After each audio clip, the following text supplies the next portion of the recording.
Hello प्यारे बच्चों, कैसे हैं आप सभी। आई होप सो आप सभी बच्चे बहुत ज्यादा अच्छे होंगे। तो चलिए बच्चों, शुरू करते हैं अपने आज का चैप्टर। तो बच्चों, ग्लोब हमने अपनी प्रीवियस क्लास में पढ़ा था और आज हमारे चैप्टर नंबर 2 है मानचित्र यानी कि मैप। आप सोच के देखिए बच्चों, जब हमने अर्थ को ऑलरेडी ग्लोब पे मेंशन कर दिया था तो हमें मानचित्र की, मैप की क्या जरूरत थी। तो चलिए शुरू करते हैं इस चैप्टर को और कोशिश करते हैं कि हम मानचित्र के महत्व को जान सके हमारे एक्सपर्ट के साथ। हेलो बच्चों, कैसे हो आप सभी। मैं आशा करती हूँ आप सभी बहुत अच्छे से होंगे। तो आज आपकी समाज की कक्षा में हम शुरू करने वाले हैं आपका अध्याय नंबर 2 और आपके अध्याय नंबर 2 का नाम है मानचित्र। ठीक है, इसमें हम लोग मैप्स के बारे में पढ़ेंगे। तो चलिए इस अध्याय को पढ़ना शुरू करते हैं। तो देखिए, ग्लोब हमारे लिए बहुत उपयोगी है, पर इसके उपयोग में कुछ कठिनाइयां आती हैं। जैसे ग्लोब को एक स्थान से दूसरे स्थान पर ले जाने में कठिनाई होती है। ग्लोब पर छोटे छोटे छोटे स्थानों को दिखाना संभव नहीं होता। देखिए बच्चों, ग्लोब अभी हमने हमारी पिछली कक्षा में पढ़ा है। ग्लोब हमारे लिए बहुत ही ज्यादा महत्वपूर्ण है, ठीक है, और उसका इस्तेमाल हम बहुत अच्छे से कर सकते हैं। लेकिन आप जानते हो, ग्लोब के इस्तेमाल में बहुत सारी कठिनाइयां हमें फेस करनी होती है। ठीक है, जैसे ग्लोब को आप हर जगह लेके जा नहीं सकते। ठीक है, साथ ही साथ ग्लोब पे बहुत छोटे छोटे स्थानों को दिखाना भी असंभव होता है। तो बच्चों, अब हम क्या करें इसके लिए। तो देखिए, इन कठिनाइयों को दूर करने के लिए मानचित्र का उपयोग किया जाता है। तो जो कठिनाइयां हमें ग्लोब इस्तेमाल करने में आती, उन्हीं कठिनाइयों को दूर करने के लिए हम लोग मानचित्र का प्रयोग करते हैं। ठीक है, तो मानचित्र समतल सतह पर बनाया गया किसी क्षेत्र विशेष का रेखा चित्र होता है। तो सबसे पहले ये सवाल उठता है, मानचित्र क्या होता है। तो देखिए बच्चों, मानचित्र का मतलब होता है जब भी आप किसी क्षेत्र को, ठीक है, एक प्लेन शीट ऑफ पेपर, एक फ्लैट शीट पर बनाते हैं तो उसी को कहा जाता है आपका मानचित्र। ठीक है, मानचित्र बहुत बड़ा भी बनाया जा सकता है, बड़े मानचित्रों को दीवार पर टांगा जा सकता है। मानचित्र बहुत बड़े बड़े बनाए जाते हैं। ठीक है, और बड़े मानचित्रों को आप अपने घर के दीवारों पे भी टांग सकते हो। ठीक है, छोटे मानचित्रों को मोड़कर पुस्तक में रखा जा सकता है और छोटे मानचित्र होते हैं उन्हें मोड़ के आप अपनी किताबों में रख सकते हो। जिस मानचित्र में सारी पृथ्वी को दिखाया जाता है उसे संसार का मानचित्र कहते हैं। और बच्चों, जिस मानचित्र में पूरे पृथ्वी को दिखाया जाता है उसको हम संसार का मानचित्र कहते हैं। ठीक है, नीचे संसार का मानचित्र दिया गया है, इसमें संसार के महाद्वीप तथा महासागरों को देखिए। तो बच्चों ये देखिए, ये जो आपको चित्र यहाँ पे दिख रहा है, ये आपका संसार का मानचित्र है। तो संसार के मानचित्र में बच्चों आपको बहुत सारे क्या दिखेंगे, आपके महाद्वीप दिखेंगे और महासागर दिखेंगे। ठीक है, तो ये हमारा उत्तरी अमेरिका, दक्षिणी अमेरिका, अफ्रीका, यूरोप, एशिया और ऑस्ट्रेलिया, ये सारे हमारे क्या हैं। ठीक है, ये सब बच्चों हमारे हैं, हमारा महाद्वीप है। ठीक है, अब इसके बाद बच्चों बारी आती है हमारे महासागर की। तो ये प्रशांत महासागर है, ठीक है, ये आर्कटिक महासागर है आपका।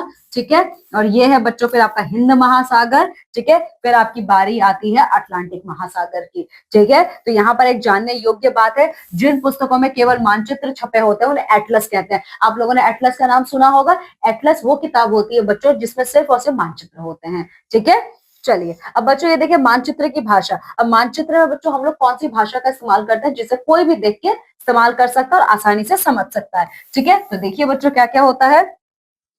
मानचित्र प्राय मानचित्र प्राय सड़क, रेल मार्ग, वायु मार्ग, नगर, महानगर, दर्शनीय स्थलों आदि को प्रदर्शित करते हैं। तो बच्चों, मानचित्र में हम लोग क्या क्या चीजें दिखाते हैं, किसी जगह पे कौन सी सड़क है, कौन सी रेलवे लाइन है, इसके वायु मार्ग, नगर, महानगर इत्यादि जगह हम लोग अपने मानचित्र में दिखाते हैं। इसमें वर्षा का विवरण, फसलें, घास के मैदान, खनिज उद्योग आदि प्रदर्शित किए जाते हैं। और बच्चों इनके अलावा हम लोग वर्षा कहाँ कहाँ हो रही है, कैसा उसका वितरण है, फसल है, घास के मैदान इत्यादि भी दिखाते हैं। ठीक है, मानचित्र में पर्वतमालाएं, पहाड़ियां, पठार, मरुस्थल, मैदान, नदी, घाटियां भी प्रदर्शित किए जाते हैं। ये सारी चीजें भी मानचित्र में हम लोग दिखाते हैं। मानचित्र में इन विभिन्न वस्तुओं का यथार्थ आकृति या आकार दिखाया जाना संभव नहीं है। लेकिन देखिए बच्चों, मानचित्र में जितनी भी चीजें अभी हमने पढ़ी है ना, ये जैसे है उसको पूरा का पूरा वैसा ही नहीं दिखा सकते हैं। ठीक है, अंततः इन विशेषताओं को मानचित्र पर विभिन्न रेखाओं, चिन्हों, संकेतों और रंगों से दिखाया जाता है। तो इसीलिए बच्चों, अगर संभव नहीं है उसको पूरा का पूरा ऐसे ही दिखाना, तो उसके लिए हम लोग क्या इस्तेमाल करते हैं, उसके लिए बच्चों हम लोग इस्तेमाल करते हैं रेखा का, चिन्हों का, संकेतों का और रंगों का भी इस्तेमाल करके हम अपने मानचित्र पे ये सारी चीजें दिखाते हैं। इन संकेतों, चिन्हों, रेखाओं आदि को मानचित्र की भाषा, लैंग्वेज ऑफ मैप कहा जाता है और यही कहलाते हैं आपके मानचित्र की भाषा। यही कारण है कि मानचित्र अधिक प्रभावपूर्ण तरीके से हमें अधिक जानकारी प्रदान करते हैं। इसीलिए बच्चों यही एक तरीका है जिससे क्या होता है, जो मानचित्र होते हैं वो ग्लोब के कंपैरिजन में हमें ज्यादा अधिक इंफॉर्मेशन देते हैं। ठीक है, अंततः मानचित्र के अध्ययन के लिए इनके इस भाषा की विस्तृत जानकारी होना आवश्यक है। पर बच्चों एक चीज ये भी, अगर मानचित्र आपको इस्तेमाल करना तो इन सब की जानकारी आपके पास होनी चाहिए। मानचित्र का सुविधा पूर्वक अध्ययन करने के लिए निम्नलिखित बातों की जानकारी आवश्यक है। तो चलिए बच्चों हम लोग देख लेते हैं। तो सबसे पहले हम देखने वाले हैं यहाँ पे दिशा। दिशा का क्या रोल होता है यहाँ पर देख लीजिए आप लोग। देखिए, मानचित्र में दर्शाए गए तथ्यों को समझने से पूर्व हमें यह अवश्य जान लेना चाहिए कि मानचित्र में चारों प्रमुख दिशाएं पूर्व, पश्चिम, उत्तर, दक्षिण किस प्रकार प्रदर्शित की जाती हैं। तो बच्चों देखिए, कोई भी मानचित्र आपको पढ़ना हो तो सबसे पहले बहुत जरूरी है कि दिशाओं का ज्ञान आपको सही तरीके से होना चाहिए कि मानचित्र में कहाँ पे आप कौन सी दिशा दिखाएंगे। ठीक है, प्रत्येक मानचित्र के ऊपर की ओर उत्तर, देखिए कोई भी मानचित्र आप बनाइए उसके ऊपर की तरफ आप उत्तर दिशा बनाएंगे, नीचे की ओर आप दक्षिण दिशा बनाएंगे। ठीक है, इसके दाईं और पूर्व ईस्ट और बाईं और पश्चिम यानी वेस्ट दिशा आप बनाएंगे। तो ये आपको पूरा अच्छे से याद होना चाहिए। इन चारों दिशाओं के मध्य में चार अन्य दिशाएं और होती हैं। देखिए बच्चों, ये तो चार हमारे प्रमुख दिशाएं हैं। इन चारों प्रमुख दिशाओं के अंदर और भी क्या होता है, इनके और विभाजित दिशा होता है। जैसे उत्तर और पश्चिम दिशा के बीच उत्तर पश्चिम दिशा, तो उत्तर और पश्चिम दिशा के बीच में बच्चों एक और यहाँ पे दिशा आती है जिसका नाम है आपका उत्तर पश्चिम दिशा। ठीक है, वैसे ही पश्चिम और दक्षिण दिशा के बीच में आता है दक्षिण पश्चिम। ठीक है, उत्तर, पूर्व और उत्तर। ठीक है, तो पूर्व और उत्तर दिशा के मध्य में उत्तर पूर्व नॉर्थ ईस्ट आता है तथा दक्षिण एवं पूर्व दिशा के मध्य में दक्षिण पूर्व दिशा आता है। ठीक है बच्चों, तो ये सारे दिशाओं का आपको बहुत अच्छे से जानकारी होना चाहिए मानचित्र के लिए। बहुत से मानचित्रों में दिशा बताने वाले चिन्ह भी बने होते हैं। देखिए, बहुत से हमारे मानचित्र में हमें दिशा बताने वाले बहुत सारे चिन्ह भी पहले से बने होते हैं। ठीक है, कुछ मानचित्रों में केवल उत्तर दिशा बताने वाले झंडी नुमा तीर लगा होता है, कुछ में झंडी नुमा तीर के साथ चारों मुख्य दिशाओं को प्रदर्शित करने वाली रेखाएं खींची होती हैं, तो कुछ में सभी दिशाओं को प्रदर्शित करने वाली रेखाएं खींची होती हैं। तो देखिए बच्चों, किसी मानचित्र में देखोगे तो सिर्फ आपको उत्तर दिशा दिखाया जा रहा है, किसी में ये चार प्रमुख दिशाएं दिखाई जाती हैं, तो किसी किसी मानचित्र में चार प्रमुख दिशाओं के साथ बाकी के भी चार हमें दिखाए जाते हैं। ठीक है, तो ये देखिए बच्चों, ये पूरा का पूरा आपका दिशा का मानचित्र ये आपको अच्छे से पता होना चाहिए। ठीक है, चलिए अब इसके अलावा बच्चों देखिए, मापक अथवा पैमाना ये क्या होता है देख लीजिए आप लोग। पृथ्वी की माप हजारों किलोमीटर, देखिए पृथ्वी को नाप पाना ना आसान बात नहीं है, क्योंकि पृथ्वी का जो नाप होता है ना हजारों किलोमीटर होता है। ठीक है, इसे कुछ ही सेंटीमीटर लंबे कागज पर मानचित्र के माध्यम से दिखाया जाता है, लेकिन आप जानते हैं इन हजारों किलोमीटर को मानचित्र के जरिए हम लोग बहुत छोटे में इसको दिखा पाते हैं। ठीक है, इसके लिए एक उपयुक्त पैमाना निर्धारित करना आवश्यक होता है। तो बच्चों, इसको दिखाने के लिए ना हमें एक पैमाना निर्धारित करना पड़ता है। ठीक है, यह पैमाना कागज की लंबाई तथा प्रदर्शित की जाने वाली दूरी के अनुपात में निर्धारित किया जाता है और इसका चयन इसी पर निर्भर करता है। सभी मानचित्रों के नीचे पैमाना अवश्य लिखा जाता है। जो भी आप मानचित्र बनाओगे ना बच्चों, उसके नीचे उसका पैमाना बना होता है, कि पैमाना लिखा होता है कि मानचित्र इस पैमाने पर बना है। जैसे 1000 kilometre equal to 1 centimetre, 500 kilometre equal to 1 centimetre या 100 किलोमीटर इक्वल टू 1 सेंटीमीटर। इस प्रकार बच्चों, मानचित्र पर प्रदर्शित 1 सेंटीमीटर किसको बताता है, 1000 किलोमीटर को बताता है, 500 को या फिर 100 किलोमीटर को बताता है। वास्तविक दूरी प्रदर्शित करने के बराबर है। ठीक है, तो चलिए ये देखिए, ऐसे ही आपका पूरा का पूरा ये स्केल बनाया जाता है। ठीक है, अब आप देखिए, यदि आपको अपनी कक्षा का मानचित्र बनाना हो तो अपनी कक्षा की वास्तविक लंबाई और चौड़ाई को नाप लीजिए। बच्चों, अगर यदि आप लोगों को अपनी कक्षा का बनाना हो मानचित्र, तो उसके लिए आपको अपनी कक्षा का लंबाई और चौड़ाई नापना होगा। ठीक है, माना कक्षा की लंबाई 100 किलोमीटर तथा चौड़ाई 8 मीटर है। ठीक है, सॉरी, कक्षा की लंबाई 100 मीटर और चौड़ाई 8 मीटर, ये मान लीजिए यही आपके कक्षा की लंबाई चौड़ाई है। तब आप 1 सेंटीमीटर पर तो 2 मीटर पैमाना मान लीजिए, तब आप कौन सा पैमाना लोगे, 1 सेंटीमीटर में आपका 2 मीटर है। ठीक है, अब आप अपने कमरे की कुल लंबाई 100 मीटर लंबाई के लिए 5 सेंटीमीटर, चौड़ाई 8 मीटर के लिए 4 सेंटीमीटर की रेखाएं खींच लेंगे, ठीक है। अब कक्षा की दूसरी वस्तुएं, अब बच्चों हमारे कक्षा में जो और सारी दूसरी वस्तुएं होती है ना, उनको भी आप ड्रॉ कर लेंगे, जैसे श्याम पट, अलमारी, खिड़कियां, डेस्क आदि की वास्तविक स्थिति को नापकर पैमाने के अनुसार मानचित्र पर प्रदर्शित कर सकते हैं, ठीक है। तो बच्चों देखिए, इस तरीके से अगर आप बना लोगे ना, तो आपको पता रहेगा कि आपके क्लास में कौन सा बच्चा कहाँ बैठता है, कौन सी सीट पे बैठता है और कहाँ कहाँ पे सारी चीजें रखी हुई हैं आपकी कक्षा में, ठीक है। तो चलिए बच्चों, अब इसके बाद बारी आती है रंग की। अब रंग से किस प्रकार से हम अपने मानचित्र को दर्शाते हैं, देखिए।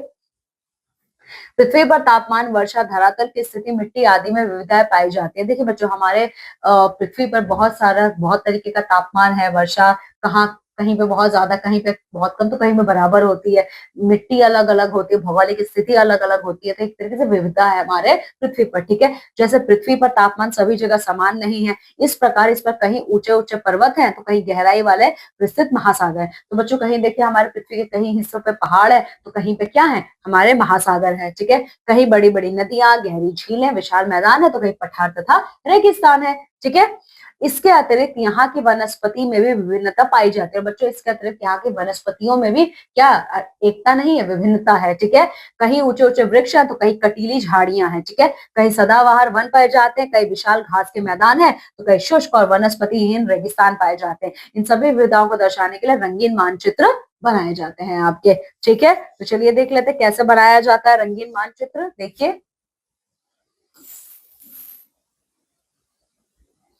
मानचित्र में प्रदर्शित प्रत्येक रंग किसी एक वस्तु, भौगोलिक प्रकृति, गुण आदि को दर्शाता है। तो देखिए बच्चों, मानचित्र में प्रयोग जो रंग होता है वो किसी एक चीज को ही दर्शाता है, ठीक है। कौन सा रंग क्या दर्शा रहा है, ये मानचित्र के साथ ही प्रदर्शित किया जाना आवश्यक होता है। तो बच्चों, आप लोगों ने कौन सा रंग इस्तेमाल करके कौन सी चीज दिखाई अपने मानचित्र पे, ये बताना आपको बहुत जरूरी होता है, अलग से एक बॉक्स बना के, ठीक है, अपने मानचित्र में। यहाँ दिए भारत के मानचित्र में विविध प्रकार की मिट्टियों के विवरण को विभिन्न रंगों की सहायता से दर्शाया गया। तो बच्चों, ये हमारे भारत देश का क्या है, मानचित्र है। इसमें बच्चों हम लोगों ने मृदा को लिया है, हमारे भारत में कितने प्रकार की मिट्टियां पाई जाती है उनको हम लोगों ने रंगों से दर्शाया है, ठीक है।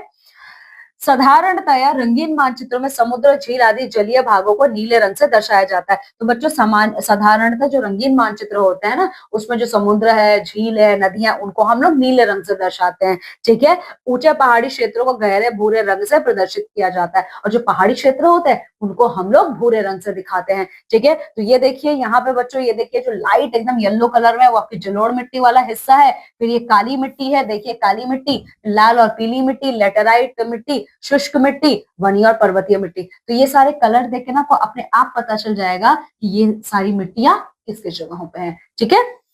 चलिए, अब इसके अलावा बच्चों, हमारे मैप में हम लोग इस्तेमाल करते हैं, मानचित्र में हम लोग इस्तेमाल करते हैं संकेत चिन्ह का। तो ये संकेत चिन्ह क्या होता है, देख लीजिए आप लोग।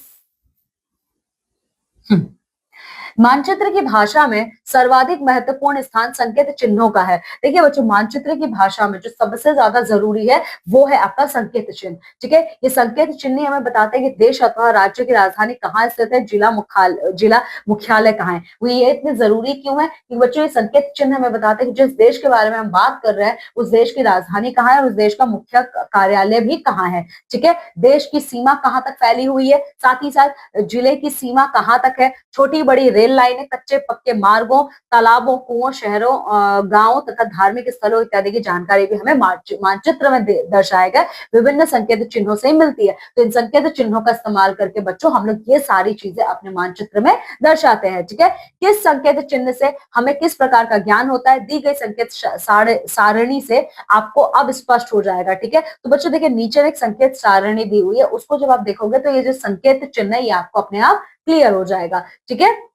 इसके अतिरिक्त यदि अन्य संकेत चिन्हों का प्रयोग मानचित्र में किया जाता है तो उसका स्पष्ट उल्लेख उनके साथ दी गई कुंजी में कर दिया जाता है। और बच्चों, यहाँ पे जितने भी संकेत चिन्ह दिए, इसके अलावा भी अगर कोई और संकेत चिन्ह इस्तेमाल किया जाता है तो उनको स्पष्ट किया जाता है उनकी कुंजी में, जिसकी सहायता से हम मानचित्र को भली प्रकार से अध्ययन कर सकते हैं, ठीक है। तो चलिए देखिए यहाँ पे क्या है, इस प्रकार हम देखते हैं कि मानचित्र में उसकी भाषा का भी महत्व है। बिना उसकी भाषा को समझे किसी भी व्यक्ति के लिए मानचित्र व्यर्थ ही है। देखिए बच्चों, तो इसलिए मानचित्र को समझने के लिए सबसे पहले जरूरी है कि मानचित्र की भाषा को समझिए, ठीक है। तो देखिए, कुछ प्रचलित संकेत चिन्ह निम्नानुसार है। तो बच्चों, यहाँ पे कुछ प्रचलित हमारे संकेत चिन्ह है। जैसे देखिए, जब सड़कें आप दिखाएंगे तो इस प्रकार से आप दिखाएंगे, पेड़ को इस तरीके से, बड़ी गेज, जो रेलवे लाइन होती है और झोपड़पट्टी को ऐसे आप दिखाओगे, ठीक है। इसके अलावा अगर आप सड़क दिखा रहे हो, पगडंडी, नदी, कुआं, पक्का कच्चा, तालाब, झरना, दलदली भूमि, घास, बांध, पुल, कब्रिस्तान, तेल का कुआं, कैंप भूमि, तो ये सारे क्या है, इसके संकेत चिन्ह है।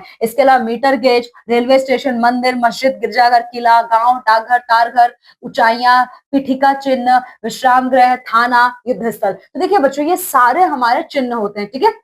तो कभी भी अगर आपको मानचित्र पे ऐसे चिन्ह दिखाई देंगे तो आपको अपने आप समझ में आ जाएगा कि ये किस जगह को आपको दर्शा रहे हैं, ठीक है। तो चलिए बच्चों, आइए देखते हैं कि इस अध्याय में हम लोगों ने कौन कौन सी महत्वपूर्ण तथ्य हैं जो पढ़े हैं। देखिए, मानचित्र समतल जगह पर बनाया जाता है। तो मानचित्र कहाँ बनाया जाता है? समतल जगह पे, ठीक है। बहुत से मानचित्रों में दिशा बताने वाले चिन्ह भी बने होते हैं। मानचित्र की भाषा में सर्वाधिक महत्वपूर्ण स्थान संकेत चिन्हों का। तो सर्वाधिक आपका महत्वपूर्ण कौन सी चीज है मानचित्र की भाषा के लिए? संकेत चिन्ह, ठीक है। पृथ्वी पर तापमान, वर्षा, धरातल की स्थिति, मिट्टी आदि में विविधता पाई जाती है, ठीक है। तो बच्चों, यहाँ पे ये हमारा अध्याय समाप्त होता है। अब आप सभी बच्चों को इस अध्याय को बहुत अच्छे से पढ़ना, उसका अभ्यास कार्य पूरा करना है, ठीक है। तो चलिए, अब मैं आप सभी लोगों से विदा लेती हूँ और मैं मिलूंगी अब आप सभी लोगों से आपकी अगली कक्षा में। तब तक आप सभी अपना बहुत ख्याल रखिएगा। बाय। तो देखा बच्चों आपने, अगर मैं आपसे कहूं कि आपको ग्लोब एक जगह से दूसरी जगह से तीसरी जगह ले जाना पड़ेगा, तो उस नमूने को उठाते उठाते आप थक भी जाओगे और हर एक छोटी से छोटी चीज को उस पर देखना आपके लिए भी मुश्किल होगा, क्योंकि वो पूरी अर्थ का एक छोटा वर्जन है। लेकिन जब हम कहते हैं मैप, मानचित्र, तो ये हम छोटी जगहों के लिए भी बना सकते हैं। इसे हैंडल करना बहुत ईजी है और इसे आप छोटी से छोटी जगह पे फोल्ड कर कर डाल सकते हो, क्योंकि ये पेपर का मैप बनेगा और आप आसानी से जिस जगह पे जाना चाहें वहां पर जा सकते हो। सो आई होप सो स्टूडेंट्स कि आपको मानचित्र और मैप के बारे में समझकर बहुत अच्छी तरीके से समझ में आया होगा। मानचित्र हिंदी में और मैप इंग्लिश में, तो बच्चों कंफ्यूज मत होइएगा। अब मैं आपसे मिलूंगी आपकी अगली क्लास में, जहां पर हमारे पास होगा एक इंटरेस्टिंग चैप्टर। तो तब तक के लिए बाय बाय बच्चों।